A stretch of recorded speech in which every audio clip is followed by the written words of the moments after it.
friends, myself Mr. Sanjeev Ajmeriya. Today we start motion of connected bodies.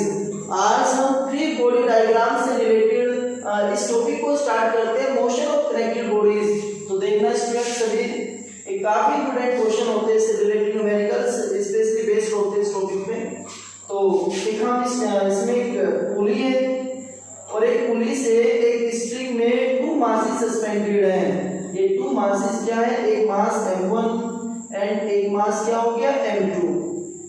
तो जो जिसका मास क्या होता है ज्यादा होता है वो क्या होगा, डाउनवर्ड डायरेक्शन में मोशन रहेगा, यानी मोशन उसी डायरेक्शन में होगा जिस साइड में मास क्या होगा ज्यादा होगा। सपोज स्ट्रिंग में टेंशन क्या है, T है, वो टेंशन फोर्स अपवर्ड डायरेक्शन में होगा। कौन सी डायरेक्शन में होगा, अपवर्ड डायरेक्शन में होगा। तो 2 बॉडीज, टॉपिक है हमारा motion of connected bodies. 2 bodies of masses m1 and m2 connected with a string, the heavier body moving downward with acceleration a and light जो बॉडी है वो moving upward with acceleration a। तो students ध्यान से समझना, इसका मास m1 है तो इसका वेट कितना होगा, m1 g. Weight always vertically downward act होता है, तो यहाँ पे m1 जी हो गया और ये वेट हो गया m2 जी। तो मैं आपको कल बताया था जो सिग्मा f यानी रिजल्टेंट फोर्स किसके इक्वल होता है, मास इनटू एक्सीलरेशन। किसी भी बॉडी पर जो रिजल्टेंट फोर्स होता है वो किसके इक्वल होता है, मास इनटू एक्सीलरेशन। तो हम पहले इस बॉडी में देखते हैं, ये m1 मास की बॉडी कौन सी डायरेक्शन में मोशन कर रही है, ये अपवर्ड डायरेक्शन में मोशन कर रही है। It's mean t greater than m1 जी। तो जब t ग्रेटर देन m1 जी है तो इन दोनों का रिजल्टेंट t नेगेटिव m1 जी और इक्वल होगा मास इनटू एक्सीलरेशन, अगर हम इस बॉडी को देखते हैं तो ये डाउनवर्ड डायरेक्शन में मोशन कर रही है और इसका जो फोर्स है downward m2 g, upward direction में स्ट्रिंग का टेंशन फोर्स है t। तो मोशन डाउनवर्ड है तो it's mean m2 g greater than t। तो दोनों का resultant m2 g negative t और इक्वल होगा m2a। Equation second. तो इससे रिलेटेड एक क्वेश्चन हम स्टार्ट करते हैं, एक एग्जांपल यहां पे लेते हैं। Let 2 bodies of masses m1 equal 2 kg and m2 equal 4 kg are connected with a string, find the tension force and acceleration of the body, tension force of the string and acceleration of the body। हमें दो चीजें find करनी है, T find करना है and A find करना है। तो दोनों चीजों को हम कैसे फाइंड करेंगे, और इसी क्वेश्चन में हमें गिवन है G की वैल्यू 10 मीटर पर सेकंड स्क्वायर। तो देखना स्टूडेंट्स कैसे फाइंड करेंगे, बिल्कुल यही क्वेश्चन ले लिया और इसमें m1 की वैल्यू 2 kg, m2 की वैल्यू 4 kg। तो जब ये कंडीशन है अपवर्ड डायरेक्शन में है तो T negative m1 G equal m1 A आया है, तो T की वैल्यू हमें फाइंड करनी है नेगेटिव। m1 की वैल्यू है 2 और G की वैल्यू है 10, इक्वल हो जाएगा मास कितना है m1, यहाँ पे पुट किया 2 और इनटू a। तो ये फॉर्मूला हो गया T negative 20 equal to a, equation first. और इसमें पुट करेंगे m2 की वैल्यू 4 और G की वैल्यू 10, तो 4 इनटू 10 हो गया 40 नेगेटिव T और इक्वल हो गया 4a m2a। m2 की वैल्यू कितनी है 4, तो ये 4a हो गया। दोनों इक्वेशन को ऐड कर दिया तो T से T कैंसिल हो गया और 40 से 20 का डिफरेंस बचता है 20 और इक्वल हो गया 2 और 4 6a। तो यहाँ से a की वैल्यू आ गई स्टूडेंट्स 20/6 और ये इक्वल हो गया 10/3। इसका यूनिट हो गया मीटर पर second square. Put the value of a in equation first. हम a की वैल्यू को कोई सी भी इक्वेशन में पुट कर सकते हैं। तो अगर हम इस इक्वेशन में पुट करें फर्स्ट में तो यहाँ पे देखते हैं t negative 20 equal 2a and a की वैल्यू है 10/3। तो नेगेटिव 20 दूसरी साइड कैसे होगा, पॉजिटिव। तो 20/3 प्लस 20 और इसके अपॉन में 1 रखेंगे तो एलसीएम हो गया 3। तो 3 किससे मल्टीप्लाई और किससे मल्टीप्लाई, तो 20 प्लस 16, तो ये हो गया 80/3, इतना आ गया न्यूटन। तो हम इस तरह से स्ट्रिंग का टेंशन फोर्स एंड बॉडी का एक्सीलरेशन दोनों फाइंड कर सकते हैं। ओके स्टूडेंट्स, इससे रिलेटेड हम दूसरा टॉपिक ले रहे हैं। हम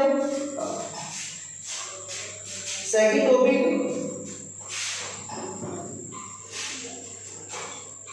इस बार हमने क्या किया कि दोनों बॉडी को एक टेबल पे 2 पुली से कनेक्ट कर दिया। एक यहाँ पे पुली है, एक यहाँ पे पुली है और इसके बीच में की हेल्प से इससे कनेक्ट कर दिया। इसका मास m1, ये m2 मास को हमने इस बार m1 को ज्यादा रख लेते हैं, मास को वैसे को भी ज्यादा रख सकते हैं, और जिस साइड में मास ज्यादा होगा बॉडी का मोशन उसी डायरेक्शन में होगा, तो ये m2, ये मास कितना हो गया m2, तो इसका वेट m2g एंड इसका वेट कितना हो गया m1g। ये डाउनवर्ड डायरेक्शन में मोशन कर रही है with acceleration a, tension force t, इसका weight m2g downward tension force t, और इसका एक्सीलरेशन अपवर्ड डायरेक्शन में है।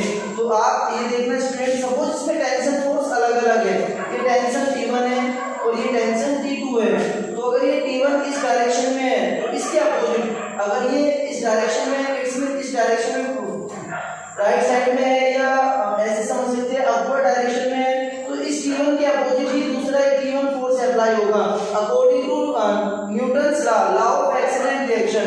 अगर T1 इस डायरेक्शन में फोर्स अप्लाई हो रहा है तो इसके अपोजिट एक T1 force equal and opposite force apply होगा, और यहाँ पे अगर ये T2 है तो इसके अपोजिट T2 फोर्स अप्लाई होगा। इसका मास सपोज m3 है, तो दोबारा मैं आप रिपीट कर रहा हूँ स्टूडेंट्स, 3 बॉडीज कनेक्टेड है एक स्ट्रिंग से, और ये पुली एक टेबल के ऊपर 2 पुली है कॉर्नर पे, इस पे मोशन कर रही है, तो इसका मास ज्यादा है m1 क्या ग्रेटर देन m2, तो इस कंडीशन में m1g डाउनवर्ड होगा, वेट तो वर्टिकली होगा डाउनवर्ड, और ये अपवर्ड मोशन है इसका, और इसका मोशन डाउनवर्ड है, और दोनों में कांस्टेंट एक्सीलरेशन a है। यहाँ पे स्ट्रिंग में टेंशन T1, यहाँ T2, और T2 के अपोजिट ये अपवर्ड डायरेक्शन में तो ये फॉरवर्ड होगा, यानी इस डायरेक्शन में होगा, ये T1 इस डायरेक्शन में होगा, देखते डायरेक्शन ये होगी इसकी, तो इसके अपोजिट होगा direction, equal and opposite force. Okay students, इसमें फॉर्मूला अप्लाई करते हैं। तो हमने क्या पढ़ा है, सिग्मा F इक्वल m में, तो इस बॉडी को देखते हैं पहले, तो ये डाउनवर्ड डायरेक्शन में मोशन कर रही है, it's mean m1g greater than T1, तो यहाँ फॉर्मूला हो जाएगा m1g नेगेटिव T1 और इक्वल होगा m1a, इक्वल क्या होगा m1a। इस बॉडी को देखते हैं, ये अपवर्ड डायरेक्शन में मोशन कर रही है, it's mean T2 greater than m2g, तो फॉर्मूला हो जाएगा T2 नेगेटिव m2g और इक्वल होगा स्टूडेंट्स m2a, इसके इक्वल होगा m2a।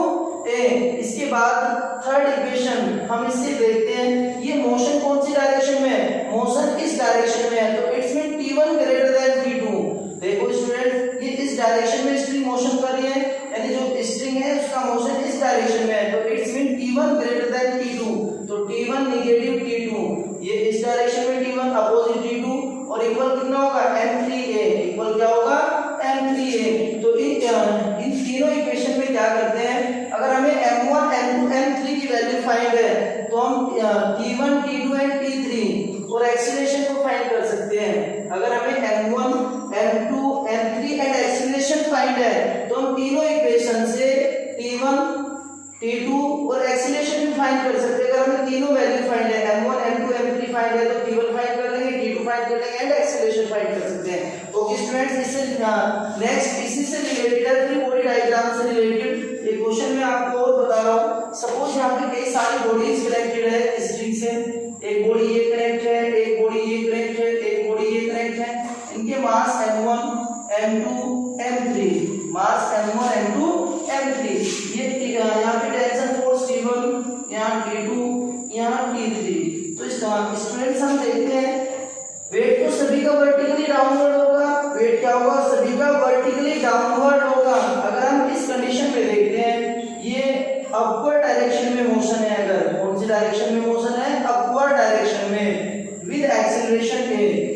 अगर ये अपवर्ड डायरेक्शन में a एक्सीलरेशन से मोशन हो रहा है तो स्टूडेंट्स देखना यहाँ पे क्या होगा, T1 ग्रेटर देन होगा, तो T1 के अपोजिट कितना वेट होगा, T1 के अपोजिट वेट होगा m3g m2g m1g, कितना होगा, इसका भी वेट सभी का तीनों का m3 m2 m1, ये सभी का वेट वर्टिकली डाउनवर्ड होगा, m1 m2 m3, तो टोटल का वेट हो गया m1 m2 m3g और इक्वल क्या होगा, इक्वल होगा मास इनटू एक्सीलरेशन, क्या होगा, मास इनटू एक्सीलरेशन। में दोबारा नोट कर रहा हूं, T1 अपवर्ड डायरेक्शन में नेगेटिव, डाउनवर्ड डायरेक्शन में वेट कितना होगा, m1 plus mass m2 plus mass m3 और इनटू g और इक्वल हो जाएगा मास कितना है, total mass m1 plus m2 plus m3 और इनटू एक्सीलरेशन, इनटू क्या है, एक्सीलरेशन a। अगर हम इस बॉडी को देखते हैं